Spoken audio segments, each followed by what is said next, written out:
En el segmento anterior, vimos que la novela Un mundo feliz del autor Aldous Huxley describe un mundo en el que todas las personas consumen drogas diariamente, con el fin de gozar de una felicidad constante. Seguramente, algunos de ustedes presienten que hay algo que no está bien con esta visión del mundo, y el problema tiene que ver con la definición de lo que es felicidad. En esta novela, la felicidad es definida en términos biológicos simplemente como placer. Para ser feliz, lo único que se requiere es experimentar sensaciones placenteras en el cuerpo. Y dado que nuestro sistema bioquímico limita el volumen y la duración de estas sensaciones placenteras, el único camino para hacer sentir a las personas altos niveles de felicidad durante periodos largos de tiempo es manipular nuestro sistema bioquímico con la ayuda de drogas y otros tratamientos médicos. Sin embargo, esta definición de felicidad es rebatida por algunos expertos. En un famoso estudio realizado por el científico Daniel Kahneman, ganador de un premio Nobel en economía, estudió, entre otras cosas, cuál es el origen de la felicidad humana. Para tal efecto, realizó un estudio en el cual se pidió a varias personas que describieran un día cualquiera en sus vidas y que evaluasen lo mucho que disfrutaron de cada momento o lo mucho que les desagradó. Los participantes mencionaron, por ejemplo, que cierto día se encontraron con unos amigos, que luego tomaron un bus, que luego escucharon un poco de música, que luego tuvieron algunos inconvenientes en el trabajo y que finalmente volvieron a sus casas. Después vieron televisión, se pusieron a lavar ropa y así sucesivamente. Y para cada uno de estos episodios se tenía que mencionar cuánto les gustaba o disgustaba realizar tal o cual actividad. Luego de analizar todos los archivos, se descubrió algo muy curioso, que parece ser una paradoja en la manera como la mayoría de la gente considera su propia vida. Tomemos el ejemplo relacionado con la crianza de un hijo. Las mujeres que participaron de este estudio, en promedio, calificaban al tiempo dedicado al cuidado de sus hijos como el más desagradable durante el día. La mayoría de actividades que guardaban relación directa o indirecta con el cuidado de sus hijos fueron calificados como los momentos menos felices de su día. Tales momentos implicaban actividades como cambiar pañales, lavar la ropa sucia, preparar la comida de los niños, tener que lidiar con sus cambios de humor, etc. Vale la pena mencionar que estas mujeres incluso preferían ir a trabajar que quedarse en casa con sus hijos. Durante este estudio también se preguntó a este mismo conjunto de mujeres cuál era el factor más importante, el factor que les brindaba más satisfacción y felicidad en la vida. Y la respuesta, contradictoriamente, era que sus hijos son su principal fuente de felicidad. Entonces, ¿cómo deberíamos interpretar esta discrepancia? ¿Cómo se interpreta que una considerable cantidad de padres de familia no disfrutan en promedio del tiempo dedicado a la crianza de sus hijos? Y que al mismo tiempo digan que sus hijos son su principal fuente de felicidad. Una de las posibles respuestas para tal discrepancia es que las personas, en general, no saben realmente qué es bueno para ellas. Las personas piensan que ciertas cosas materiales o ciertas actividades son la verdadera fuente de su felicidad, quizá porque la sociedad les dicta o influencia en la manera de interpretar lo que realmente les hace bien, pero puede que la realidad sea otra. Otra de las posibles respuestas a esta paradoja indica que la felicidad no consiste en la suma de ciertos momentos agradables. Por el contrario, la felicidad consiste en ver que la vida de cada uno de nosotros, en su totalidad, tiene sentido y vale la pena vivirla. En otras palabras, si uno tiene una razón por la cual vivir, entonces lo podemos soportar casi todo. Ahí radicaría la diferencia entre vernos como esclavos de un bebé dictador o vernos como unos padres ejemplares que están formando una nueva vida. También podríamos poner como ejemplo, para terminar de contextualizar este caso, a una persona que va a realizar un trekking al Everest. Dicha caminata no va a ser nada fácil, y la mayoría de las cosas que se va a experimentar serán arduas y dolorosas. Sería mucho más fácil y relajante estar sentado en el sofá y viendo televisión. Sin embargo, si esta persona encuentra un significado en la ambición de escalar el Everest o cualquier otra montaña, seguramente calificará esta experiencia en su totalidad como muy feliz y satisfactoria. Al menos mucho más feliz que estando en cama o echado en el sofá. Todo esto debido a que la felicidad no es necesariamente sinónimo de confort o placer. La felicidad, sobre todo, significaría encontrar un sentido a las cosas. La felicidad, sobre todo, significaría encontrar un sentido a las cosas que hacemos durante nuestra vida, incluso si esto implica tener que sufrir un poco de vez en cuando. Este punto de vista tiene muchas implicaciones en la historia de la felicidad. Aunque en todas las culturas y épocas la gente ha sentido el mismo tipo de placeres y dolores, es probable que el significado que han adjudicado a sus experiencias haya variado ampliamente según la época o la región en la que se vivía.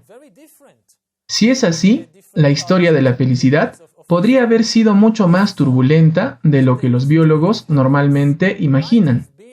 Y esta no es una conclusión que favorece necesariamente a la edad moderna, es decir, a la época en que nosotros vivimos. Entonces, si tomamos como cierta la teoría de que una vida con significado nos llena de felicidad, entonces podríamos deducir que probablemente la vida en la Edad Media, para la mayoría de las personas que existían en esa época, quizá haya sido un periodo mucho más feliz en relación a la época actual. Esto debido a que las personas del medioevo en Europa le asignaban mucho valor y significado a cada una de las acciones que realizaban, dado que creían en la promesa de una dicha permanente en el cielo después de la muerte.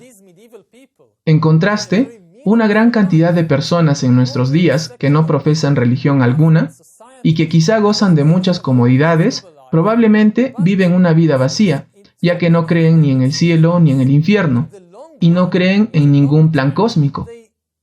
En resumen, todo lo que les sucede no tiene mucha importancia y por lo tanto sus vidas carecen de significado. Es un hecho que en nuestros días la vida se ha tornado mucho más confortable que antes en muchos aspectos, pero si preguntáramos a la gente de hoy en día cuán satisfechas están con sus vidas y cuánto significado le encuentran a su existencia, quizá obtendríamos una gran cantidad de respuestas un tanto deprimentes. Ahora, el problema con este punto de vista, sin embargo, es que desde una perspectiva meramente científica, la vida humana no tiene ningún significado en absoluto. De acuerdo a la ciencia, al menos en este último siglo, los humanos y todos los otros seres vivientes de nuestro planeta somos únicamente el producto de un proceso de evolución ciego, que opera sin ningún propósito en específico, sin ninguna meta en particular y sin ningún significado. Nuestras acciones y nuestras vidas no son parte de algún plan cósmico divino. Tanto es así que si la Tierra explotara el día de mañana con todos los seres vivos que existen en él, el resto del universo seguiría existiendo, y la desaparición de nuestro planeta no significaría nada dentro de la inmensidad del universo. De acuerdo con las ciencias modernas, cualquier significado que las personas asignen a sus vidas, sus decisiones, sus acciones, son simplemente ilusiones que nosotros mismos creamos. Podemos pensar que nuestra vida está llena de significado, pero en realidad no es así. Todas las creencias religiosas de la gente de la Edad Media fueron simplemente ilusiones, y de forma similar, el significado que la gente de nuestros tiempos quiere asignarle a sus vidas, por ejemplo, los pensamientos humanistas, capitalistas, nacionalistas, etc., también son simplemente ilusiones creadas con el paso de los años. Algunos científicos podrían decir que sus vidas, en efecto, están llenas de significado, porque están incrementando el conocimiento humano. Un soldado podría decir que su vida tiene significado, porque pelea para defender su territorio. Un hombre de negocios podría decir que su vida tiene un significado porque está construyendo una nueva y exitosa compañía. Pero todas estas ideas, según las ciencias modernas, solo serían ilusiones. Justo como en el caso de las personas que vivían en la Edad Media, que pensaban que sus vidas tenían mucho sentido al leer sus escrituras sagradas o yendo a una cruzada o construyendo una iglesia. La conclusión de esta forma de pensamiento es que si la clave para la felicidad es asignarle un significado a tu vida, por lo tanto, la verdadera clave para conseguir la felicidad sería sincronizar tus ilusiones personales con las ilusiones colectivas prevalecientes. Por ejemplo, tratar de ser un buen capitalista dentro de un mundo donde reina el capitalismo. Nada tiene un significado real, pero siempre y cuando mi historia personal encaje con las historias y estructuras de la sociedad en la que vivo, entonces puedo convencerme a mí mismo que mi vida tiene significado. Por lo tanto, puedo alcanzar la felicidad y la satisfacción plenas. Este punto de vista es muy deprimente, por supuesto, ya que implica que ser feliz depende únicamente de nuestras ilusiones personales, que en realidad no tienen ninguna importancia. Para finalizar esta primera parte, en resumen, tenemos dos formas diferentes de pensar. Primero, si la felicidad se basa únicamente en sentir sensaciones agradables, entonces, para poder ser más felices, quizá deberíamos reorganizar nuestro sistema bioquímico, utilizando ciertas sustancias o medicamentos artificiales. Y en segundo lugar, si la felicidad se basa en sentir que la vida tiene un significado, entonces, para poder ser más felices, necesitaríamos únicamente asignarle un significado a nuestras vidas, sin importar que quizá ese significado sea una mera ilusión. Después de todo lo explicado, ¿existe una tercera alternativa que explique verdaderamente el significado de la felicidad? En tiempos recientes, la interpretación de la felicidad desde el punto de vista del budismo ha captado bastante la atención de algunos científicos. El budismo asignó al interrogante de la felicidad más importancia que quizá cualquier otra religión en la historia. Para entenderlo, consideren que la pregunta principal de las religiones monoteístas como el cristianismo es la siguiente. Dado que Dios existe, ¿qué espera Dios de mí? En contraste, la principal interrogante planteada por el budismo es la siguiente. Dado que el sufrimiento existe, ¿cómo me libero de este para alcanzar la felicidad? Durante los últimos 2500 años, el budismo ha venido estudiando sistemáticamente la esencia y las causas de la felicidad. Este es el motivo por el cual hay mucho interés dentro del mundo científico por estudiar los conocimientos adquiridos por el budismo. Por ejemplo, podemos mencionar algunos estudios en los cuales se pidió a ciertos monjes budistas que meditasen en habitaciones acondicionadas, de modo que los científicos pudiesen monitorear su funcionamiento cerebral, utilizando toda clase de electrodos y escáneres cerebrales, mientras ellos simplemente meditaban. Todo esto con el fin de lograr interpretar el funcionamiento dentro de sus cerebros. El budismo comparte la visión del punto de vista biológico que indica que la felicidad resulta de ciertos procesos que ocurren dentro del cuerpo de uno mismo y que la felicidad no depende en absoluto de eventos externos. Sin embargo, partiendo de este principio compartido, el budismo llega a una conclusión diferente. De acuerdo con el budismo, la mayoría de las personas relacionan la felicidad con sensaciones placenteras en el cuerpo, y de la misma forma relacionan al sufrimiento con sensaciones poco placenteras que también tienen lugar en nuestro interior. En consecuencia, podemos decir que las personas asignan mucha importancia a lo que sienten en el cuerpo. La gente desea experimentar más y más sensaciones placenteras y se aleja a como dé lugar de las sensaciones que les causan incomodidad. Para el budismo, algunos actos tan simples como mover las piernas, o mover la silla en la que nos sentamos, o cambiar la posición en la cama, hasta buscar mejores ofertas laborales o participar en una guerra, todas estas acciones están orientadas únicamente a obtener sensaciones más placenteras. El problema, de acuerdo al budismo, es que nuestras sensaciones de felicidad o incomodidad son simplemente vibraciones efímeras que cambian a cada momento, así como las olas en el mar. Si, por ejemplo, hace unos minutos atrás me sentía muy feliz y lleno de esperanza, puede que 5 minutos después me sienta triste y abatido. Entonces, si quiero volver a sentir esas sensaciones placenteras una vez más, tendré que buscarlas constantemente, al tiempo que alejo las sensaciones desagradables. Y aún en el caso de que tenga éxito, tengo que empezar de nuevo el proceso sin siquiera obtener ninguna recompensa duradera por mis esfuerzos. Y esta persecución de la felicidad se repite una y otra vez. Entonces, el budismo se pregunta lo siguiente: ¿qué tendría de importante la obtención de esas sensaciones efímeras? ¿Por qué tengo que esforzarme tanto a través de toda mi vida para alcanzar ciertas sensaciones que al final desaparecen tan pronto como las encuentro? De acuerdo con el budismo, la raíz del sufrimiento no son las sensaciones de dolor, ni el sentimiento de tristeza, ni siquiera la sensación de que nada tiene sentido. En cambio, de acuerdo al budismo, la verdadera raíz del sufrimiento viene a ser esta incesante búsqueda de sensaciones efímeras, que causa que estemos en un estado constante de tensión, estrés e insatisfacción. Debido a esta búsqueda de sensaciones efímeras, nuestras mentes nunca se hallan satisfechas con la realidad tal cual es. Incluso cuando experimentamos alguna sensación placentera, no estamos contentos debido a que nuestra mente teme que esta sensación se termine. Y deseamos que estas buenas vibras permanezcan más tiempo y que incluso éstas se intensifiquen. Según el budismo, la gente se libraría del sufrimiento no cuando experimenta tal o cual placer pasajero, sino cuando entendemos la naturaleza impermanente de todas nuestras sensaciones. Y este es el objetivo principal de las prácticas de la meditación budista. Mientras se medita, se supone que uno observa de cerca su mente y su cuerpo, y presenciamos la aparición y desaparición incesante de gran cantidad de sensaciones, y nos damos cuenta de lo inútil que es tratar de perseguirlas o retenerlas.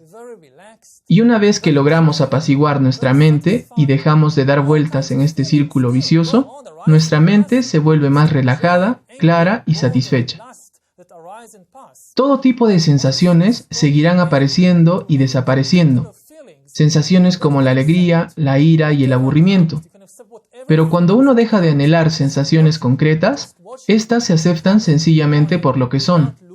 Uno vive en el momento presente en lugar de fantasear acerca de lo que pudo haber sido o de lo que podría ser.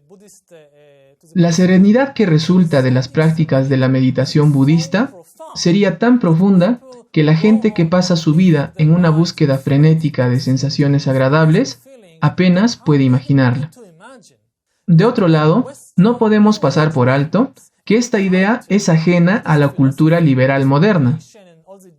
El budismo nos dice que deberíamos dejar de buscar logros externos como riqueza y estatus social.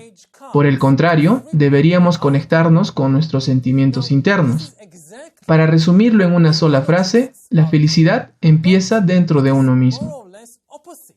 Siddhartha Gautama, más conocido como Buda, coincidía con la biología moderna en que la felicidad es independiente de las condiciones externas. Pero su hallazgo más importante y profundo fue que la verdadera felicidad es también independiente de nuestros sentimientos internos. De hecho, cuando atribuimos más importancia a nuestros sentimientos internos, los anhelamos con más fuerza y por ende sufrimos más. Entonces, la recomendación básica del budismo es detener la búsqueda de logros externos, así como detener también la búsqueda de sentimientos internos. Si aceptamos el punto de vista de la felicidad budista, entonces nuestro entendimiento de la historia de la felicidad quizás sea erróneo. Quizá no sea tan importante saber si las personas disfrutan de sensaciones agradables o saber si nuestras vidas tienen algún propósito. Quizá la cuestión más importante sería saber si la gente de hoy en día entiende la verdad acerca de la naturaleza efímera de todas nuestras sensaciones. La mayoría de la gente se identifica equivocadamente con sus sentimientos, pensamientos, gustos y aversiones. En consecuencia, pasan su vida evitando algunos tipos de sensaciones y en busca de otras. Nunca se dan cuenta de que en el fondo, nada gira en torno a ciertos estímulos internos, y que la búsqueda incesante de determinadas sensaciones no hace más que dejarlos atrapados en una desdicha sin fin. Los científicos empezaron a estudiar con seriedad todo lo relacionado a la felicidad hace muy pocos años, y recién empezamos a formular teorías y a buscar los métodos de estudio correctos. Considero que aún es muy pronto para tratar de llegar a conclusiones y terminar el debate, ya que este recién ha empezado. Lo que es importante en este punto de la historia es conocer la mayor cantidad de puntos de vista acerca del origen de la felicidad y formular las preguntas correctas. La mayoría de libros de historia se centran en las ideas de los grandes pensadores, en la valentía de los guerreros, en la caridad de los santos o la creatividad de los artistas. O también nos hablan acerca de estructuras sociales, acerca de revoluciones, o del ascenso y caída de algunos imperios. Sin embargo, la mayoría de estos libros de historia tienen muy poco que contarnos acerca de la influencia que tuvieron todos estos hechos en el sufrimiento o la felicidad de cada individuo. Considero que esta es la carencia más grande en nuestro entendimiento de la historia de la humanidad, es decir, el hecho de no considerar cómo es que todos los eventos históricos impactaron en la felicidad de los humanos en general. Entonces, es mejor que empecemos a trabajar en ello, porque sin saber qué es lo que significa ser feliz, no podemos entender realmente lo que es la historia. Y con este pensamiento final, terminamos nuestro viaje a través de la historia de la felicidad.